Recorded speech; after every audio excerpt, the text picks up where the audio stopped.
Happy Friday. I'm Christie Taylor here with a special edition of the Christie Taylor Show. What a great day to hang out on a Friday in the midst of your fall. It's officially autumn. Oh my goodness. I'm super excited about this. And I have a very special, esteemed guest here for this special edition, Frances Ann Solomon from Toronto.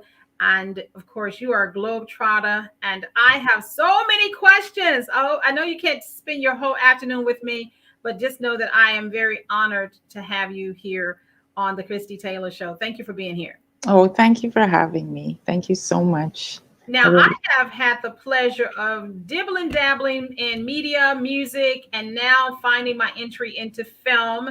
And having a chance to talk to you, I must say, is an honor twice. Number one, you are a globetrotter, truly have lived all around the world, but you're also very much an advocate for Black and female filmmakers. But can we kind of rewind to your story?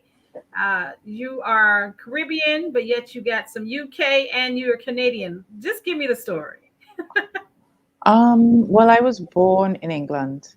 My parents, both from Trinidad, were going to school there at the time. And it was that period when everybody had to go to the mother country, if you came from the Caribbean. So I was born in England, but very quickly we went to Trinidad, which is where I was from.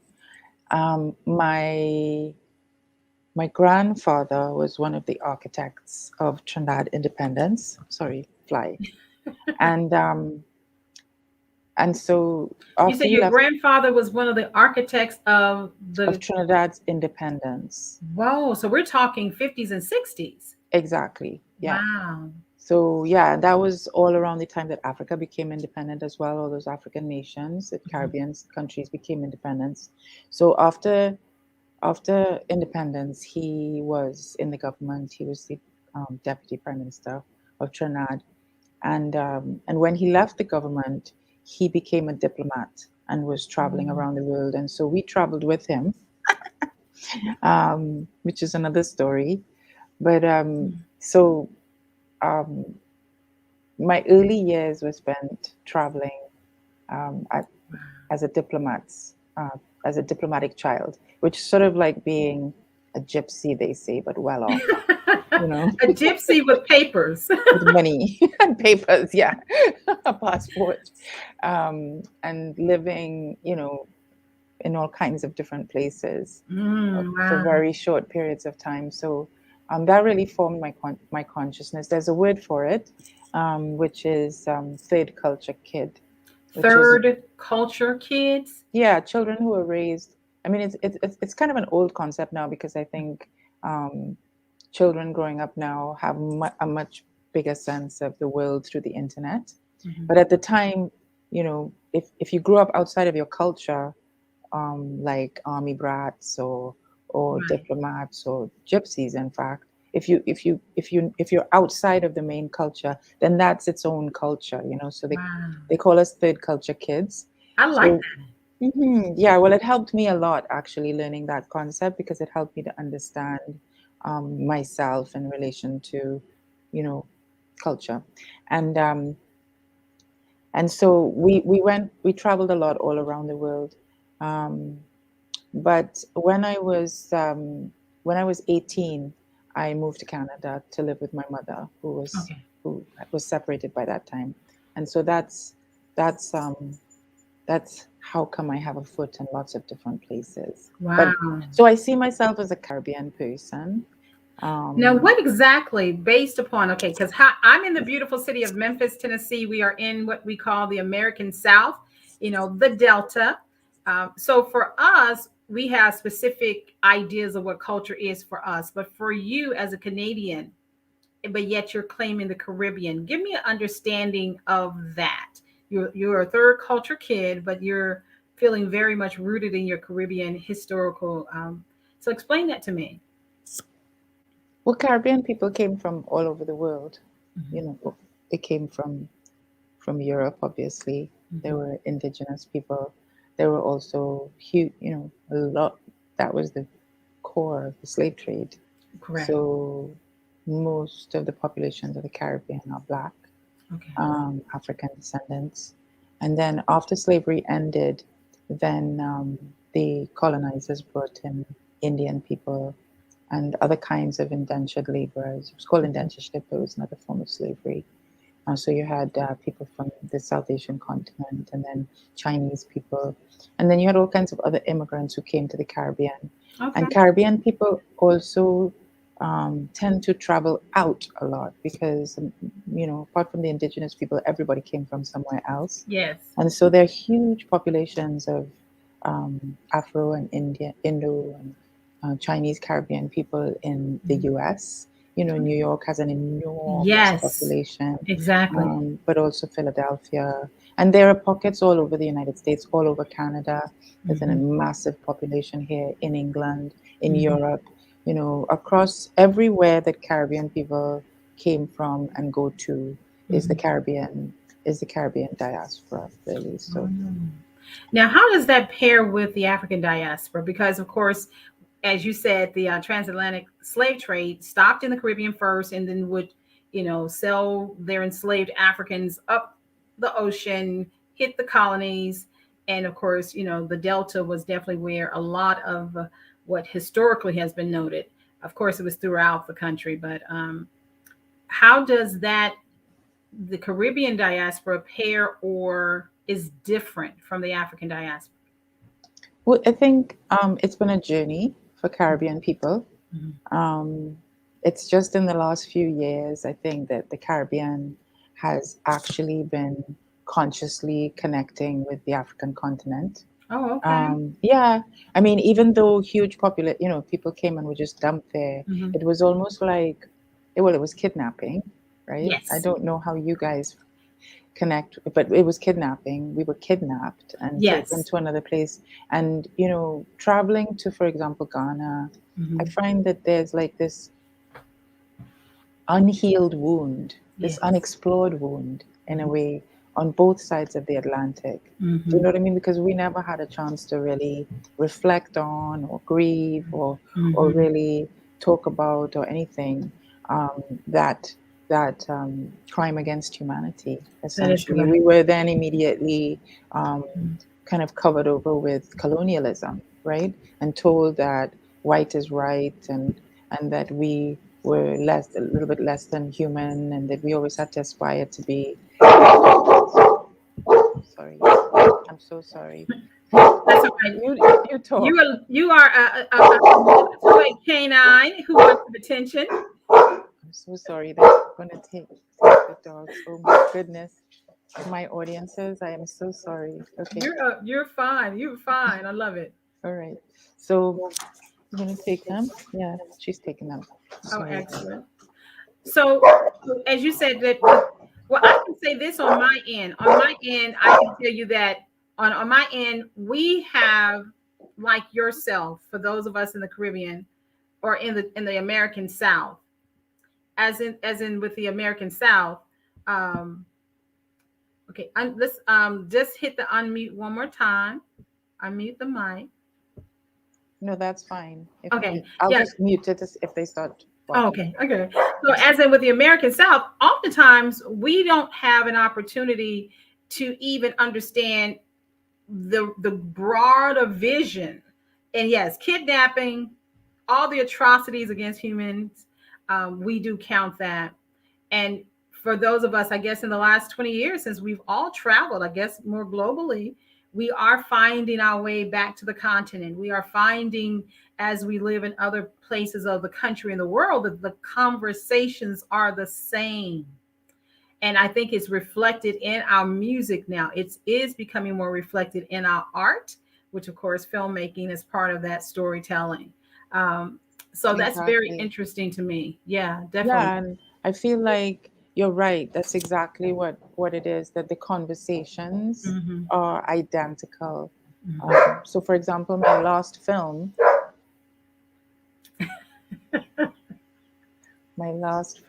Hero, was about a Caribbean man who served in the Second World War and then became part of the African liberation movements. And that's a story that's not often told, of how Caribbean people in the 50s, joined Kwame Nkrumah's government, served in Tanzania, were part of the liberation movements all the way across Africa. That's a story that's not often told. And also, it's a story that resonates across the world. So when we showed this film, for example, in Trinidad, a lot of Trinidadians didn't know that Caribbean people were part of the African liberation movement in the Wow. 50s. When I went to Ghana, there were a lot of Trinidadian descended people, who were married to Ghanaians and or completely integrated into the society, who went to Ghana in the 50s and never came back.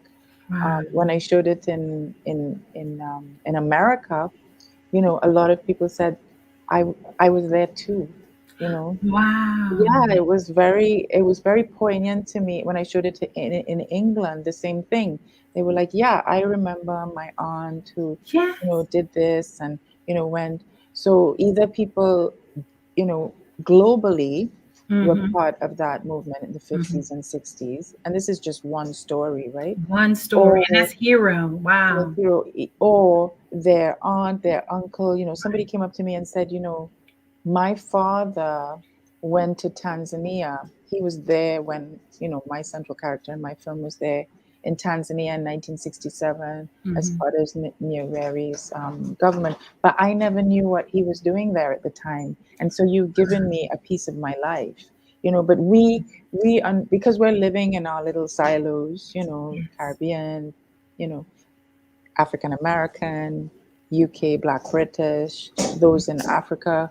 Um, we don't often get a chance to talk about the ways that our trajectories have been almost identical. It's what we call shared histories. There's a It's lot of shared history. shared histories that Mm. have not been included in In the the history general books. history, Yeah. and in word of mouth, technology did not afford this type of conversation. Like, you're in Toronto, I'm in Memphis, and yet here we are having a very honest conversation about a global historical significance of our Yeah. being spread across the world. And really that, all of our, you and I Mhm. have blood ancestors Mhm. who crossed that journey and Who survived. crossed that We journey. shared that. We shared. Yeah.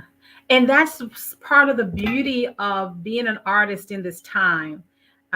Of course, I want to say, as a newbie to the film industry, most of my history was in music and in media. Uh-oh, she said It's the the phone is hot. hospital trying to reach me. Sorry.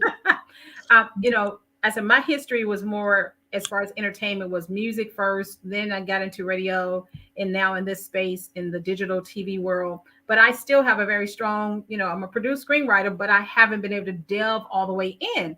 But around the time I was moving into, let's say, high school and college, you were already in the UK, because you say you 18, you went to Canada, but at some point you end up back across the pond for, was it graduate school?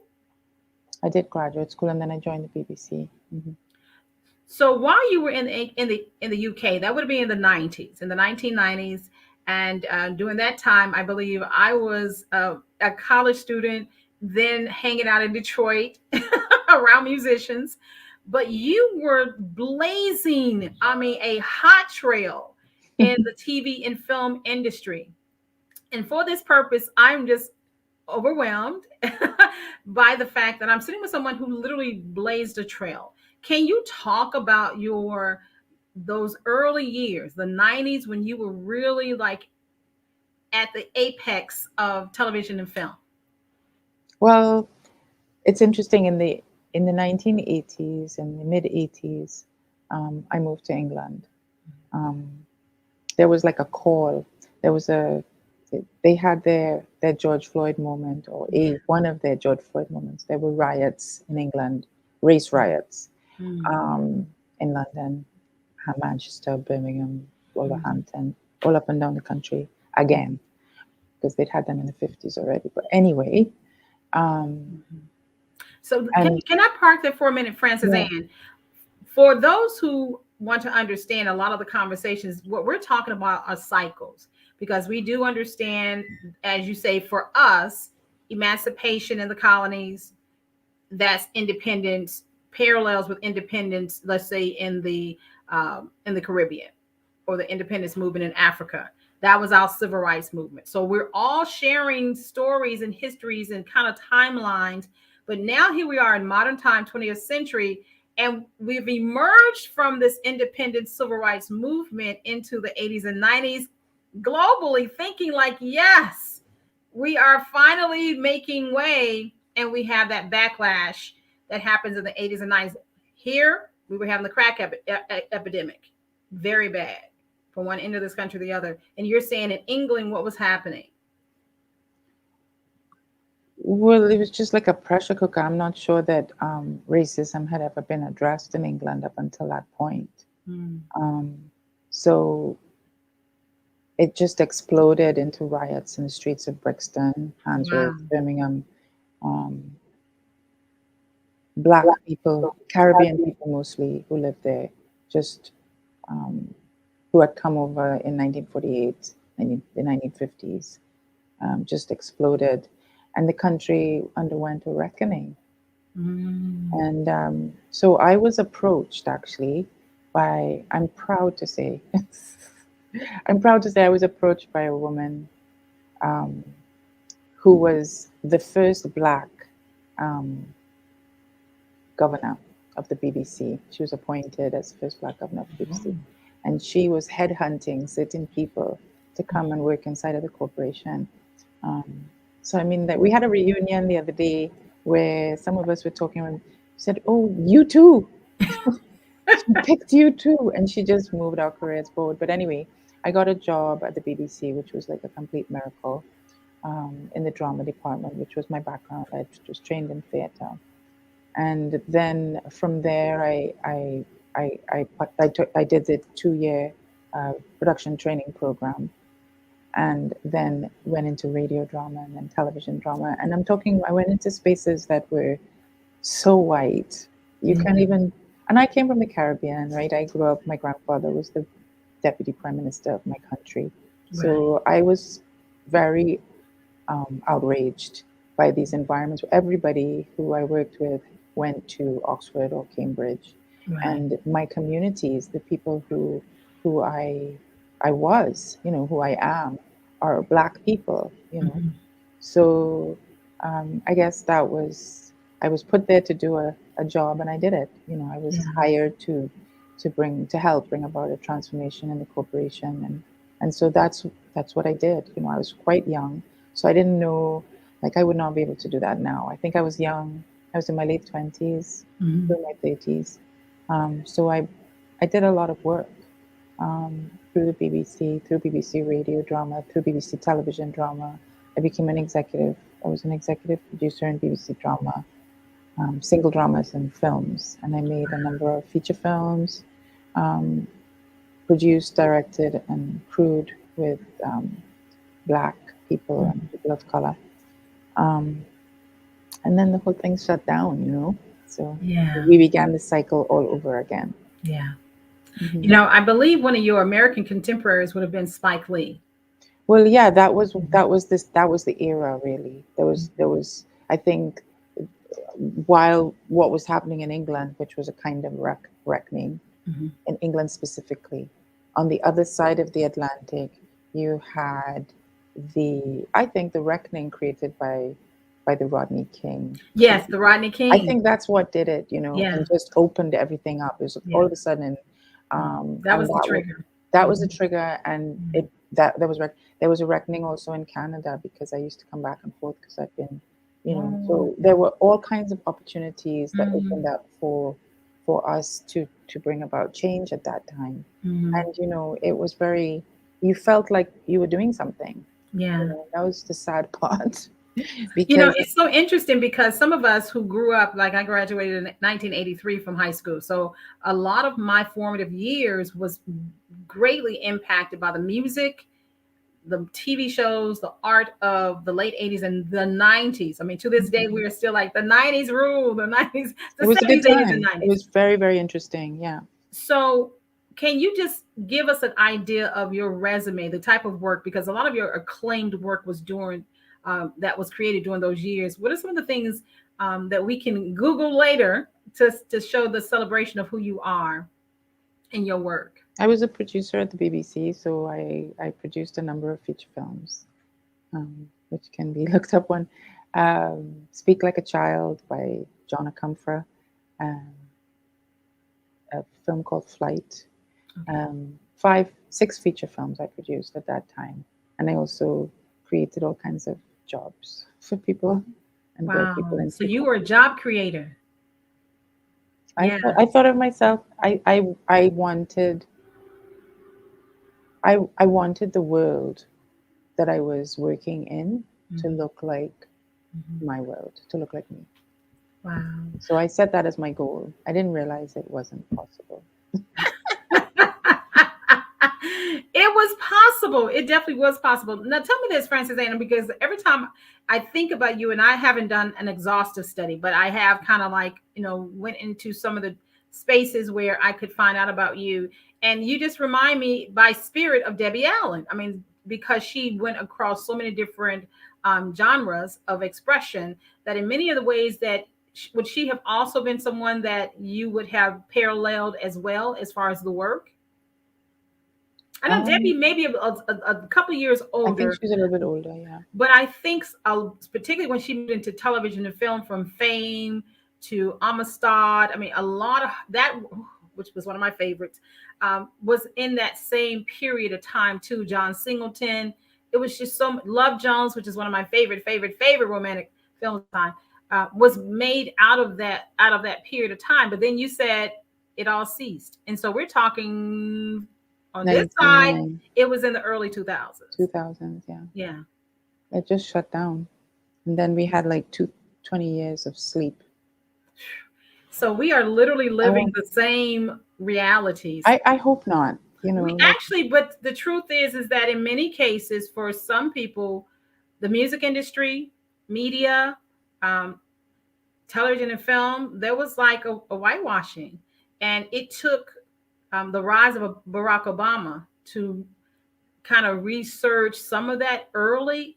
And then last year, 2020, George. I think probably possibly it's been happening longer in America, perhaps due to Barack. But Wow. but in Canada and Europe, I don't think anything changed until George Floyd. And then it happened all of a sudden. So tell me about the global impact of George Floyd on you as a creative. Well, it was it happened overnight. Honestly, I have no idea why that event touched people the way that it did when we this has been going on the whole time. Yeah. It's not like a new thing. It's not Mhm. like he was the first. Maybe was it because of the pandemic and people were at home. They were you know they were not being distracted, and so their humanity. I'm talking about white people. That's what I haven't seen before. I have not seen white people being touched in the same way by anything, and being, doing this about face where they're like, we're sorry, we want to change, and being accountable. So I think that's the big change. And I think that coupled with social media, Mhm. the Mhm. power of social media, which we didn't have before, we didn't have it in the 90s. That's why they could shut us down, I think. I Right. don't think that we would be silenced now. Do you? I don't think so. It's particularly this younger generation. Because Yeah, we exactly. have the baby boomers, Gen X, which I, proudly rep, the millennials who are now turning 40, but you have this groundswell of the Zoomers, as they call the ones that were born really into this 21st century, who are bringing a reckoning that is to me, that has to be what your grandparents did when they were really going against the foundation of colonialism. But I think this younger generation is hitting at the root of it all, Right. and that's a different fight. So it's going to be very interesting. So how has your art changed um, in the past 20 years? Because there was a one interview that I saw that you said you want your 20 years back. Could you expound on that? Because you said once it shut down at the top of 20 as the 1990s were ending, here you are at the top of the world creating amazing work and creating opportunities for other creatives, and then it just disappears, poops. So for 20 years, what were you doing? Oh, I was still doing what I do. I started Caribbean Tales, Mhm. and I started it as a kind of um, parallel to what I was doing at the BBC. So I wanted to create an organization that would create, produce, market, and sell content, um, diverse content globally, right? So that's what I did. I started that organization in 2001 when I went to Canada. When I came back to Canada, 2006 we started the film festival. 2010 we started an incubator program that is now 12 years old for global creators. In 2013 we started our VOD platform. So the festival, and then in last year we started the Windrush Caribbean Film Festival in in England, and then 5 years ago, sorry, we started CineFAM to promote women of color. So I've been doing the same. I've been doing the same work, but it's been very difficult to get mainstream funding to make content. So I've made 2 feature films over the last 20 years um, at very low budgets, and a series, like 4 series and a sitcom. But I honestly believe that we have been living under a system of apartheid. That's how I remember it's that's the reality of it. There's no other, and the more that things open up now, the more I feel angry about what we actually. It's almost like when you're in, um, when you're locked in prison or whatever, or locked, completely submerged, and you're just dealing every day. Arrested You know, Development. you're doing what you have to do with what you have. Um, then I had to like not see it clearly just in order to keep going, because I Right. kept going. Most of my contemporaries, a lot of my contemporaries left the business because Yeah. it was not sustainable. They had to Right. pay bills. They had children. I Yeah. don't have children, and Mhm. I was able to live on very little. But Yeah. what was taken away from us was an income, was a career, was the ability to make our living doing what we do. And so, most people could not do that. So they were doing other things in order to just get by. I just kept going. So I'm a survivor in that sense. Now I want to I want to tell the stories that I've been wanting to tell for a long time, and I want to tell them with proper budgets. I like the fact that you say the longer you have emerged from this being Arrested Development, the angrier you're getting, the Hmm. angrier you're getting. And I think, I don't know your age zone range, but I think everybody above the age of 40 to 60, we're all feeling it like, what just happened? And there Exactly. is a sense of the clock is ticking and I have so much to say. So I have to say this though, on the rewind, that God in his divine mind also help amplify you through these organizations that are global. The Caribbean Tales, something I'm just now becoming aware of, CineFAM, Windrush, which of course is amazing to me. The very fact that, of course, can you also explain what Windrush is? I love the explanation of Windrush. Well, the Windrush Film Festival, we set it up to celebrate those intrepid travelers who went to England, the mother country, in 1948, throughout the 50s, and those very formative years that we were just talking about, and those revolutionary years, who Yeah. moved to the mother country and really changed the culture of the world. Um, you know, Mm-hmm. culturally, politically, in every way, they defined what we have been living for the ideas, the idea of, you know, a United States of Africa was born in those moments. Music, all kinds of music, from calypso to ska to, you know, the civil rights ideologies were born in that moment. And yet those people, what's called the Windrush generation, they were subject to huge oppression and you know, embarrassment in England up until very recently. I don't know if you know about the Windrush scandal, but we, coming out of the Windrush scandal, we felt as a group of creators that it was important to come together and celebrate the incredible contributions of those people. I have to say that I'm not privy to the Windrush scandal. I'm really just learning all these different pockets of our as I say, our shared conversation in different living rooms around the world. I will have to look up the Windrush scandal, but you're saying that an answer to that has been artists getting together, representing the beauty of it all. Yeah, I think so. That's why we started the Windrush Caribbean Film Festival, to Okay. tell those amazing stories that nobody hears, you know, the ones that we've been talking about for the last half an hour.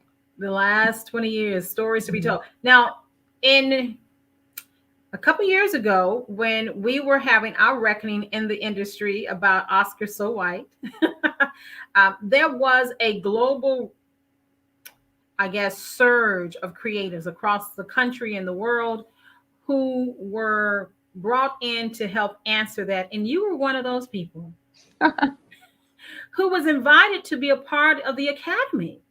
Can you talk about, first of all, because there's so much I want to ask, but of course we are limited. I have to have you back. Really, I do. But can we talk about why you felt they invited you to the Academy? Because that's a prestigious thing here stateside. That's major to us still. Even for us independent, you know, filmmakers who kind of halfway side eye it, we still know the Academy has, you know, a prestige to it that many of us still aspire to, whether inside or outside the system. So, Frances Ann Solomon, you were invited to that very prestigious circle. Can you tell us what they were thinking? I don't know what they were thinking. I mean, I assume that. No, listen. I think I assume what was happening. Like you said, there was a reckoning. They opened up the Academy. Oscar's so white. Oscar's still so white. Oscar's ever so white. Forever white. And you know, there was a decision to open the doors and you know, find qualified people, find qualified people from all over the world to come in and be part of the Academy. And I'm pleased that they saw my accomplishments and were able to, and that they reached out. That's incredible to me. It was an extraordinary experience because, like I said, you're living in a two-tiered world, right? A world where there's white people and all their institutions, and then there's a world where there's the rest of us underneath the ground, you know, and the two don't really meet. So being acknowledged in that way really was quite amazing and extraordinary, and I appreciate it very much. But I don't think, on the other hand, I need to say that that it's not like we're not qualified. Do you know what I mean? We're overqualified for those positions. Yeah. But it's just that it just didn't happen, which is strange, which is extraordinary. It didn't happen before. So the fact that they acknowledged our accomplishments and acknowledged that we have been doing the work, that we are, you know, contributing to the that we have a role to play, science, that we have that we need to be at the table is what is incredible and very gratifying and a symptom of big change. Yeah, Frances, and I must say that you also part of that celebration came with a very sweet phone call, because you thought initially that, was it true? Who did you get the call from to say yes? That I got into the Academy? Well, I don't know. I don't know. Oh no, it wasn't a call. It was an email that I got from Ava. You received an email from Ava DuVernay, yeah, saying, what did she say? She said, I hope you enjoy your membership in the Academy. Wow. And I was in a room of, my colleagues. I was at work. I said, this is odd. And I read it to them, right? They were like, yeah, that's odd. I said, it's probably busy. I was like, it's probably a scam, a hoax. So I forgot about it. And a couple hours later, people started writing me to congratulate me. And so I looked it up. I said, let me just look this up. What the, like, so I looked it up, and there was a list of the people who. Now, I don't know if that's how you're supposed to be invited to the Academy. I think they're supposed to ask you if they can put your name on a list. So after that, I wrote and I said, I wrote to the Academy. They said, if you have any questions about anything, write us. So I wrote them and said, I see my name on a list, but I haven't. They were like, oh, sorry, here's your invitation. I was like, please accept it. So I accepted it. It was too funny. It was too funny. Well, Yeah. that's beautiful. That's It was beautiful. beautiful. It was Yeah. beautiful. Yeah. And of course, Ava DuVernay, she has definitely of course, being someone in the industry, but becoming a face in front of the camera, being very intentional in her moves, has been extremely life affirming. And it's particularly as we're moving into this new era, where we can, I think, move with more intentionality. And I She's know amazing. She's for what amazing. you're doing with strong intention is the global storytelling. And of course, we have, for those who are very interested, is as we're talking to Frances Ann Solomon, she is a trailblazer worldwide, who I'm super excited to have on the Christie Taylor Show special edition. CaribbeanTales.org is one of her many works, but Caribbean Tales, going back to that, CineFAM, and also Windrush. Of course, Windrush is the one that's based in the UK. But CineFAM and Caribbean Tales, you have been currently in the midst of the film festivals. Can we talk about what's happening, for the month of September and October with these two organizations? So yeah, we have 3 film festivals a year now. One is Congratulations. yeah. That's a lot because some people can't handle one. I know it's a lot. I do You're know. amazing. You're a superwoman. You're a superwoman. So we have the Windrush Film Festival. It starts on Windrush Day, which is June 22nd in England, and went through until the end of August, until Carnival in England. And then the sweet 16th anniversary of our Caribbean Tales International Film Festival. Sweet 16. 16 years, yeah. Wow. We're all grown up.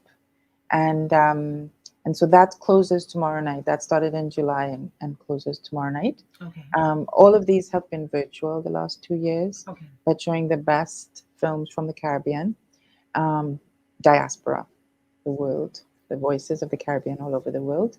And then, as I said, this year, our baby festival, which is CineFAM.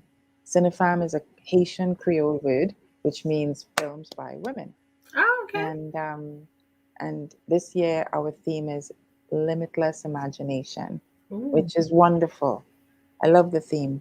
I have to say that the festival is being run by the festivals are being run by an amazing team of women, of black women and women of color, who have been part of my world for quite a long time. So I have to big up the festival's director, Yes. Diana Webley, Courtney Panshin, who's our events producer, and a number of other Black women and women of color who have been part of my team and made all this happen. And then our team in England, which is a wonderful group of people. I have to say that what makes all of this hard work worth it is the incredible, people that I work with, the beautiful relationships that we have, and the fantastic audiences that we're able to reach and touch and connect with all over the world. That is really the payoff for me. That's the big payoff. Wow. And of course, you're saying the Caribbean Tales Film Festival is wrapping up this weekend. And then we're going to be leading in October to CineFAM, which is your baby festival. And one of the things that I think has emerged for a lot of film festivals is, as opposed to having in-person only, the virtual aspect has really ushered in a global audience. So how can I and my friends and my audience right here in Memphis become part of your global community?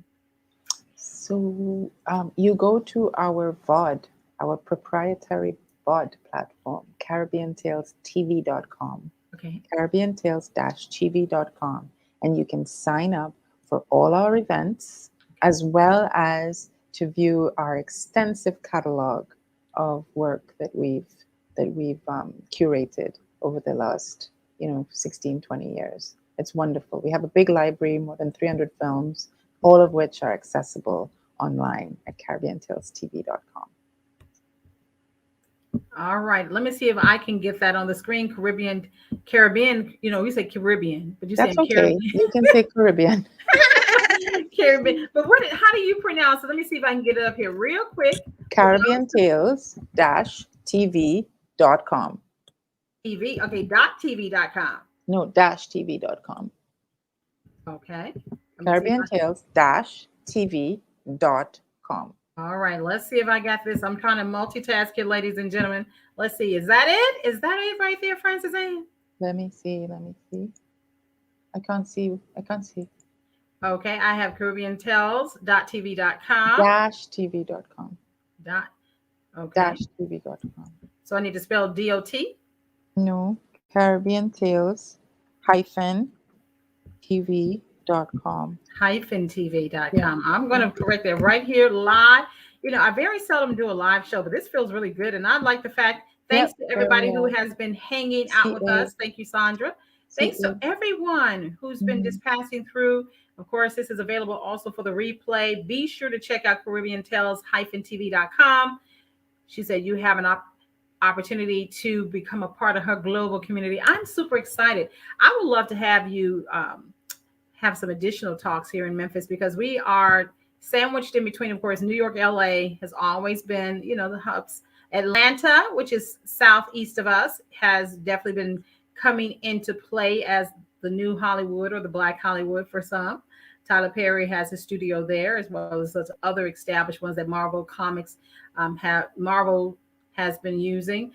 So Memphis, we are definitely trying to find our space in the global filmmaking community. And it is a place for affordable filmmaking. So if you ever need to find another beautiful place to film, I just want to extend a personal invitation for you to come to Memphis. Thank you very much, Christie. Come to Memphis. Any last things that you would like to say? Now, let me say, and I'm going to set it up like this. Now, I am a produced screenwriter with one credit, but I have so many other stories I want to tell, and I want to become more proficient in that. So what is some good advice that you can share with me for me to move more into the director producer space? You have to be such a badass. Let me tell you that right off the top. It is hard. I hate to say it, but it's not for the faint-hearted. It's not, this is a career you're not going to get a pension from it, and you're not going to, you're not necessarily going to. It's just hard work. It's very tough. It's very competitive. The world is built on lies, not dreams. So if you really want to make it, you have to concentrate on your own vision, your own dream, your own inner world, and manifest it very intentionally and very deliberately, despite what anybody else tells you. That is really the only way. Okay. Okay. Well, thank you so very much.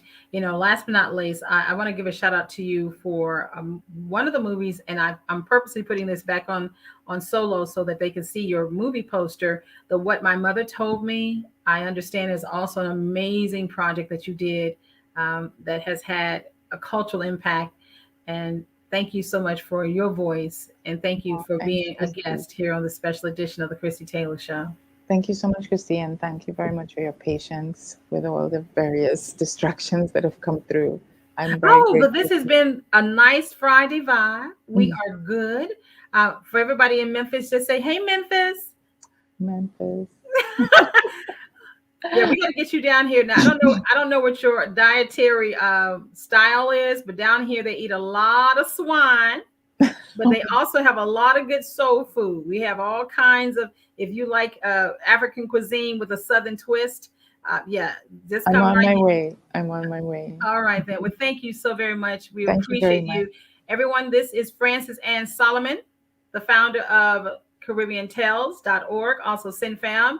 And of course, she's also over Windrush Film Festival. She is a globe trotter, second to none. And I'm so grateful that you shared yourself with us today. Thank And you so until much. next time, blessings.